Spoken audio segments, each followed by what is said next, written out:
Hello tout le monde, on se retrouve aujourd'hui pour une nouvelle vidéo avec Sixtine. Et aujourd'hui on va vous parler de tout ce qui est pro et youtubeuse, dans le sens où, comment dire, on va vous parler des conseils que peuvent nous donner des pros ou des youtubeuses. Voilà, enfin en gros on va vous parler du fait de rester critique. Voilà, d'avoir du recul, etc.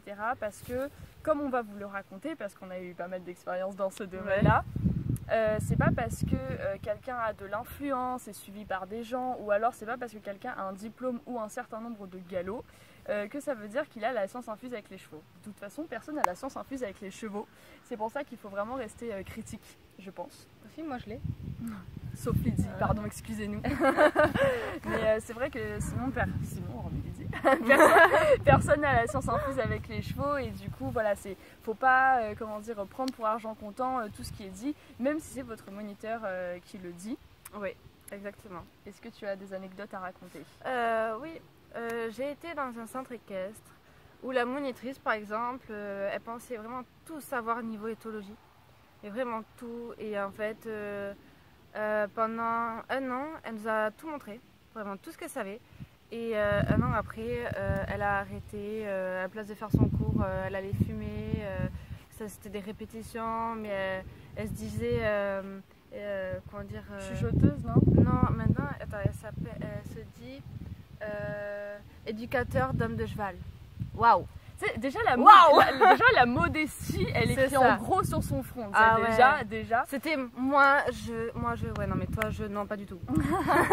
Non, parce que ça, c'est quand même un truc qu'il faut garder en tête, comme on le dit dans cette vidéo depuis le départ, c'est que personne ne sait tout sur les chevaux, et c'est vrai que déjà si de base un professionnel vous dit qu'il a la bonne méthode pour les chevaux, enfin moi je sais personnellement qu'un pro me dit oui j'ai la méthode, je sais comment faire, je sais comment mater, déjà là je me dis qu'il y a un souci, parce que pour moi une des plus grandes leçons que doivent nous enseigner les chevaux, c'est la modestie. Moi personnellement je sais que la modestie je l'ai apprise grâce à Rapido, et je sais que à partir du moment où on accepte le fait que les chevaux sont différents, qu'ils ont des personnalités, etc., à partir du moment où on accepte le fait qu'ils aient des ressentis différents, des feelings et des histoires différents, à partir de ce moment-là, on ne peut pas se dire qu'il y a une méthode pour tous les chevaux. Genre pour moi je fais partie des gens qui pensent qu'il y a une méthode pour un cheval. Exactement, ouais.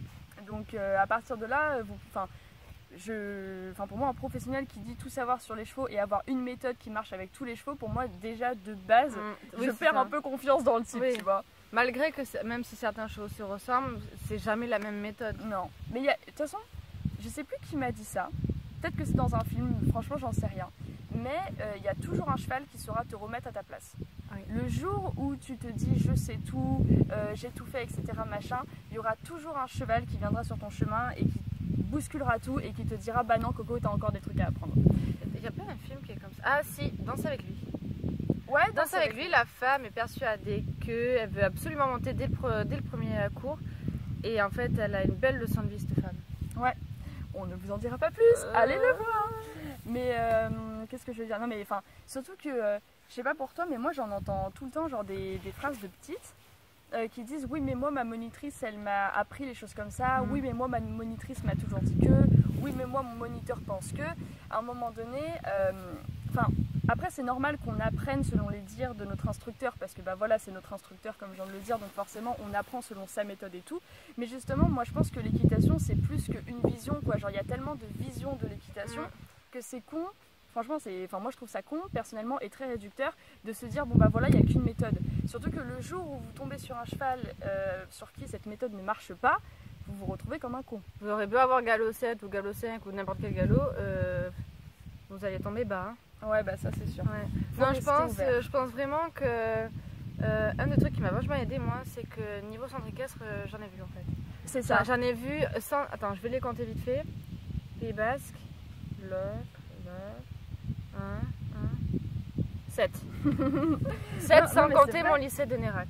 Non mais c'est vrai, parce que en soi, je pense que pour être un cavalier ou même un homme ou une femme de cheval accompli, ou du moins qui a un minimum d'expérience, je pense qu'il faut voir beaucoup de méthodes, il faut voir beaucoup de chevaux. Vous pouvez pas avoir un centre équestre et vous dire je connais plein de choses, parce que même si ce centre équestre est génial, vous avez toujours quelque chose à apprendre et vous pouvez pas, moi je pourrais pas me contenter d'une vision.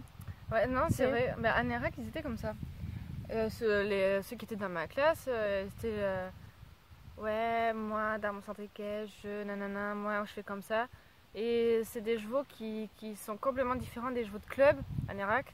Et du coup, ils nous ont vraiment appris à déjà travailler en autonomie et tout, et à apprendre à avoir d'autres visions en fait. Déjà, ils nous ont donné une vision complètement différente que celle qu'on avait de base pour le métier, tous les métiers au sein de l'équitation même. Et c'est vrai que il faut se cultiver aussi, faut lire, il faut aller regarder des vidéos, il faut s'informer. Ouais, c'est ça. Faut arrêter de boire les paroles des gens en fait. Ouais, c'est ça. En fait, c'est garder du recul. Parce que, moi aussi, j'en ai vu des vertes et des pas mûres. J'ai changé pas mal de fois de centre équestre. Et puis même pendant les vacances et tout, j'allais dans d'autres centres. Et puis même si c'est que pour quelques jours, vous savez, pour une randonnée ou juste pour discuter, etc., c'est bien de regarder comment les autres font, en fait, pour votre culture. Et puis parce que je pense qu'il y a du bon à prendre. Bon, peut-être pas partout, parce que il y a des centres qui sont très mauvais, mais je pense que tu as quand même pas mal de petits trucs à grappiller par-ci par-là, de règle générale. Et voilà. Après, on ne dit pas que ce que vos moniteurs vous apprennent, c'est de la merde. On dit juste que, au lieu de dire oui, mais moi, mon moniteur, il a raison parce que c'est un moniteur, essayez de regarder autour de vous ce qui se passe pour voir si c'est vraiment la bonne méthode, quoi. Ouais, faut dire que déjà, entre moniteurs, ils n'ont pas du tout la même vision. Ils ont des visions complètement différentes les uns des autres. C'est de la compétition entre pour certains. Hein. Ouais. Même si certains s'entraident, d'autres, ils vont se dire, moi j'en connais, hein, non mais celle-là, elle est pas dans mon champ de vision, elle travaille pas bien, nanana, c'est pas du tout la meilleure façon de faire avec les chevaux. Nanana. Non mais c'est clair que si tous les pros pouvaient déjà s'accorder entre eux, déjà, mais non. Mais en même temps, c'est ça qui fait la richesse de l'équitation, c'est que t'as pas qu'une méthode et qu'une vision des choses.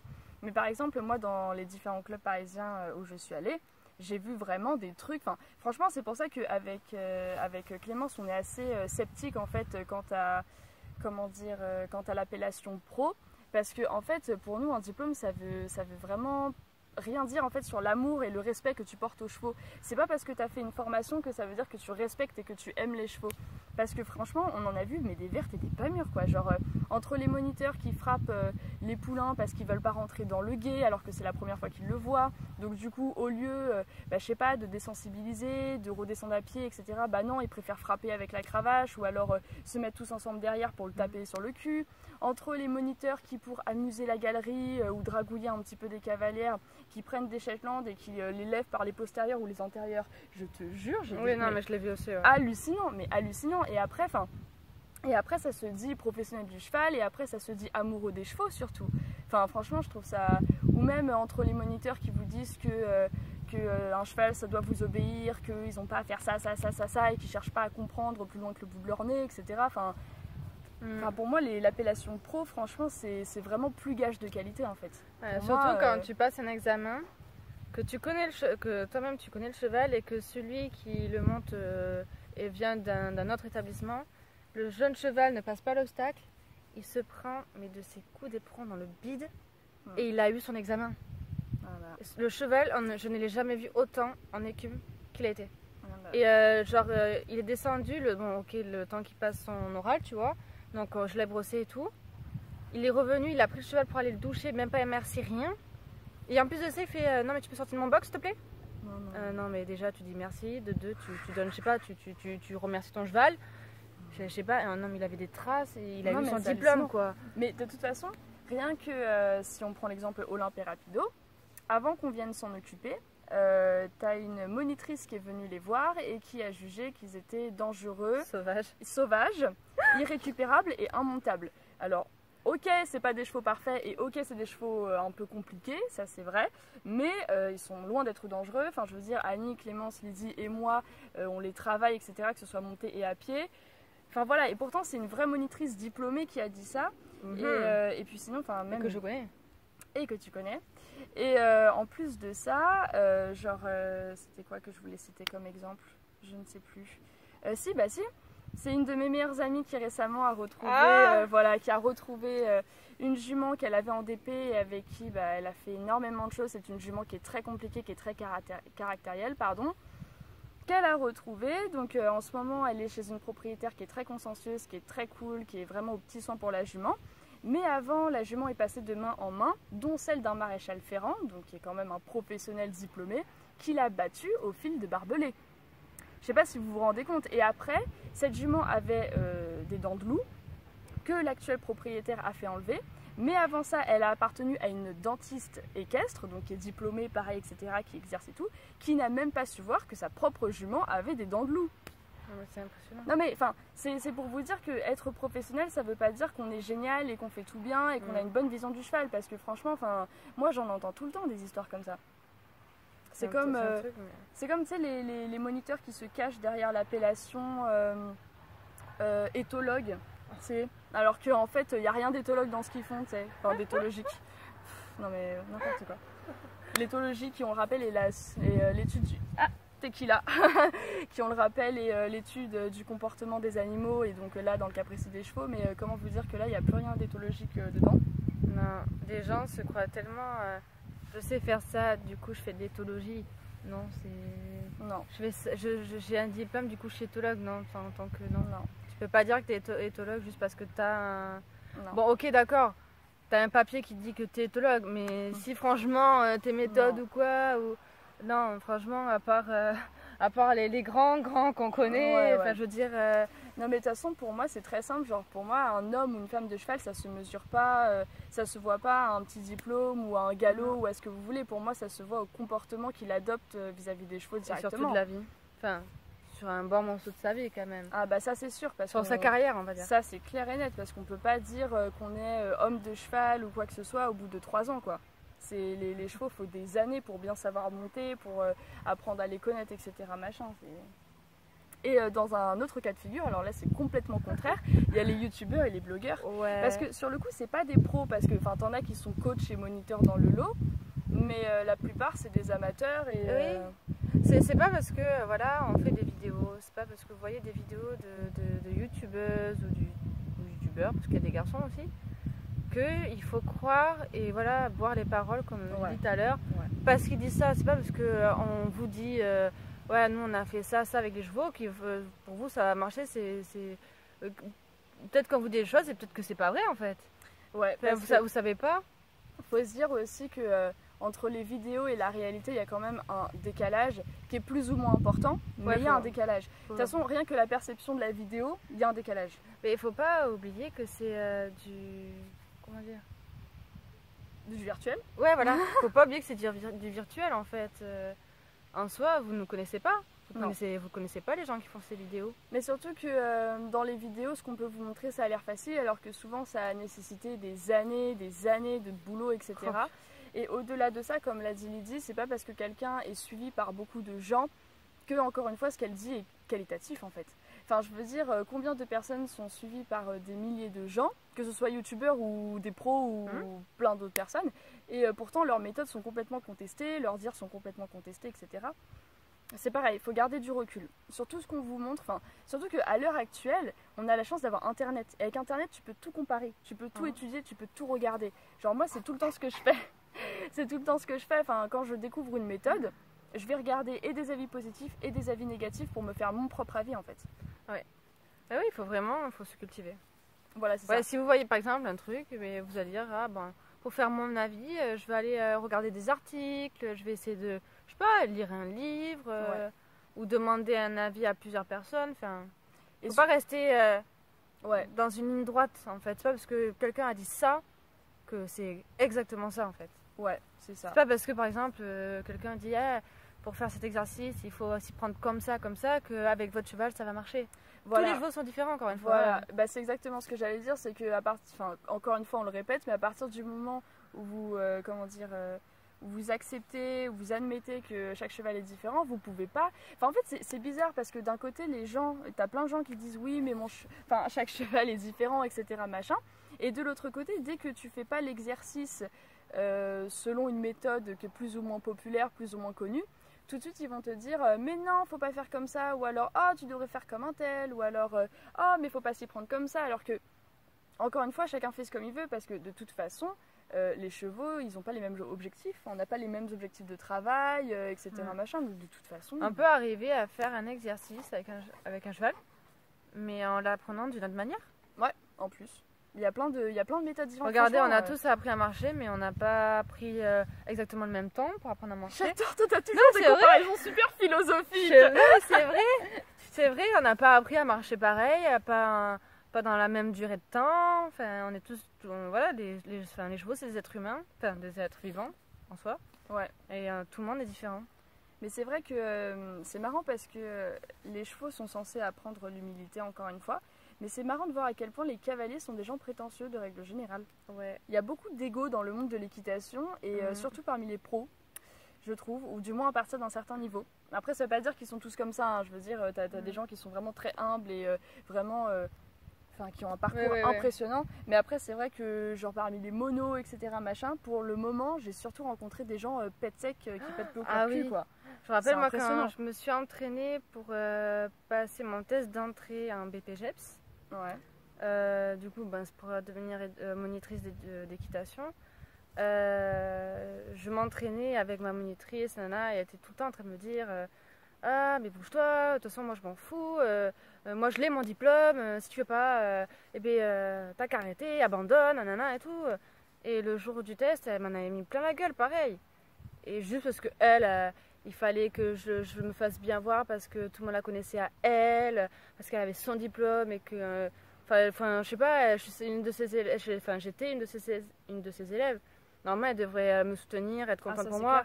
Clair. Et j'ai eu le test et tout, mais elle m'en a mis plein la figure pendant toute ma journée, en fait, et même avant. Et je vois même dans le monde des concours, j'ai arrêté les concours parce que c'est un monde, je trouve, personnellement, je trouve que c'est un monde pourri. J'avais commencé les concours parce que je voulais m'amuser, quoi, voilà. La compétition, ça me plaît, mais la mentalité de certaines personnes est horrible. Et même quand je vois qu'il y a de la compétition entre les filles du même club, normalement, elles devraient se soutenir, tu vois. Ouais, Eh ben non. Ah non, mais j'aime pas. Non, moi, franchement, overdose de concours pour le moment. On voit ça. Non, mais et puis même, il y a un truc qu'on n'a pas vraiment évoqué, mais c'est par rapport aux dentistes, etc., équestres, aux maréchaux ferrants, etc., parce que on parle des moniteurs et tout, parce que les cavaliers lambda, ils sont... quand je dis lambda, c'est de club, etc., machin. Même dans la vie de tous les jours, tous les cavaliers, quels qu'ils soient, sont plus souvent confrontés aux moniteurs qu'aux maréchaux, qu'aux vétérinaires, etc. Mais même eux peuvent se tromper dans leur diagnostic, pardon. Même eux peuvent faire des erreurs, en fait, tout simplement, en toute bonne foi, etc. Et c'est pas pour autant... c'est pour ça que... comment dire, moi je sais qu'en cas de gros problème, le jour où j'aurai un cheval, si jamais j'ai le moindre doute, j'hésiterai pas à faire appel à un deuxième pro pour avoir deux avis, en fait. Parce que après, c'est sûr que c'est de l'argent, mais combien de fois, il y a eu des problèmes comme ça. Je veux dire, combien de fois, moi j'en ai entendu plein aussi, des histoires comme ça, de vétérinaires qui n'avaient pas vu le problème, d'ostéopathes qui étaient passés à côté de blocage, de maréchaux qui avaient du coup mal fait leur job, etc. Machin. Franchement, il y en a. C'est arrivé à Éclair. Et ben voilà. Éclair, à l'âge de 3 ans, il a vu un ostéopathe et un maréchal ferrant qui... Non, il avait déjà vu le maréchal ferrant, il avait vu que Éclair avait un intérieur qui pivotait vers l'extérieur, un peu. Il disait que c'était pas grave, que ça allait s'arranger. Et du coup, comme je disais, 2 ans après, Éclair a vu l'ostéopathe. L'ostéopathe qui, lui, nous a dit en gros que... pas possible. Nous a dit que maintenant, pour son intérieur, c'était trop tard, qu'on pouvait rien y faire. Et j'ai appris qu'il avait dit ça tout simplement parce qu'il avait la flemme de faire le nécessaire. Il aurait pu avoir des fers orthopédiques et qui aurait arrangé. Et maintenant, à cause de ça, tout ce qui est dressage approfondi ou un travail approfondi, il est bloqué en fait. C'est comme quoi, ça a beau être des professionnels. Dans ces cas-là, je pense qu'ils n'ont même pas le mérite d'avoir leur diplôme en fait. Ouais. Après, je pense qu'il y en a aussi qui font des erreurs en toute bonne foi, mais c'est vrai qu'il y en a certains qui franchement, tu te demandes vraiment pourquoi ils sont dans le cheval, si ce n'est pour l'argent ou j'en sais rien, parce qu'ils ont vraiment plus d'amour des chevaux. Mais là, je vois, j'ai une amie qui a été avec moi en Irak, qui a fait son année sa première année de BPGEPS et tout ça. Elle était en stage et là je viens d'apprendre qu'elle s'est inscrite à la fac parce qu'elle voulait garder l'équitation en passion avant d'en être dégoûtée, parce que plus ça va et plus elle aurait aimé faire comme moi dès le début, garder ça en passion parce que comme elle dit, nettoyer la merde des gens et avoir la mentalité de certaines personnes, ça lui plaît plus. Et quand je vous dis qu'elle était tombée sur une structure, je pensais même pas qu'une structure une telle structure comme ça avec des chevaux ça existait. Franchement, je t'amènerai la voir, mais tu pleures. Non, je veux pas la voir. Je ne peux pas la voir, non, je veux rester dans mon monde. Vraiment, quand vous voyez que des chevaux, leur pré c'est au milieu des palettes, non, vraiment, par exemple, des tapis empilés les uns sur les autres, par terre, dans la boue, des trucs comme ça. Non, vraiment, c'est limite une déchetterie en fait. Bah, c'est surtout un gros irrespect envers la cavalerie. Mais... Enfin, je pense qu'on peut conclure comme ça, c'est que du coup, parmi les... tequila c'est que du coup, parmi les professionnels, il y a des gens qui sont très consciencieux, qui ont l'amour des chevaux, qui sont top, etc. etc. Enfin, il n'y a pas de souci avec ça, mais c'est comme partout. En fait, il faut rester critique. Ouais, il faut rester critique et il faut vous faire vraiment votre propre opinion, vraiment. Il faut arrêter de croire les gens. Enfin, c'est bien d'écouter les conseils, hein, ah oui. Mais vraiment cultivez-vous et apprenez de vous-même, apprenez de vos erreurs, apprenez de tout. Ouais. Et gardez un œil critique. Ouais, apprenez à avoir du recul et tout. Et c'est pas parce que vous avez toujours appris de la même façon dans un club que c'est la façon de faire, etc. Au contraire, si vous sentez que vous avez fait le tour dans un poney club, allez dans un autre, juste pour voir si l'ancien vous convenait plus, pour voir s'il y a des méthodes sur lesquelles vous aimeriez bien, je sais pas, approfondir vos connaissances, etc. Franchement, enfin, voilà, l'univers de l'équitation est tellement riche, c'est bête en fait, c'est bête et réducteur de se limiter qu'à une ou deux visions alors qu'il y en a mais des centaines si ce n'est des milliers. Voilà, donc Tequila est là pour la conclusion. Bon, sur ce, on va vous laisser. On vous fait plein de gros bisous.